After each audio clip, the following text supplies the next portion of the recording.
Hello mga day! Laag-laag na punta. Day off na ko karon. So, mugawas ko kay mupalit ra ko og chicken. Maura gyud na akong tuyo karong adlaw. Daghan kog nahuna-hunaan nga adtuan mga day. Pero atong tan-awon kay lisod na kaayo mo adto tag tindahan unya. Alam mo na makagawas na po daghan na po ibit-bit. So, i-control na to atong self sa pagpamalit kay murag di na kinahanglan ang atong palit. So, on the way na ko ani mga day, maayo kay adlaw karon nindot kaayo. It's a sunny day. Ang tindahan dai diri sa amo aday ang mall, ang grocery, ang Target or lahi-lahi pa nga lugar is 3 minutes away. So, mao na ni itong outfitan karon. As you can see, nag-jacket pero nag-short, murag tala, di ba? Pero okay ra na mga day. O kani, abay niyo mga day ilang clearance kay grabe gyud ka barato.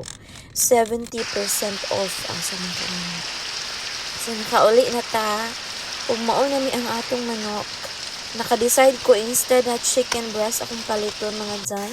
Daghan-daghan ra ba mi, so atong butangan atong kuan na lang chicken leg para di ba daghan tan-awon. Pero daghan man gyud na siya. So i-transfer nato jay kay lisod-lisod kaayo ukay-ukayon. Ang atong kalaha dili kakaya ug dili siya matakluban. So mawori pud ta og di maluto no lisod na karne ra ba.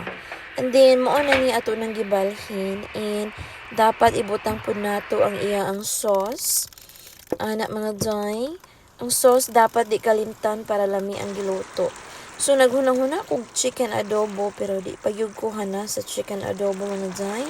So, maura ni ang chicken gochujang or barbecue. Unta lami no, maganahan silag kaon ba. Nag-effort ra ba og luto ani. So, luto na mga day, dili kalimtan ang sauce. Ang oil ana niya is from the chicken. Okay ra na siya.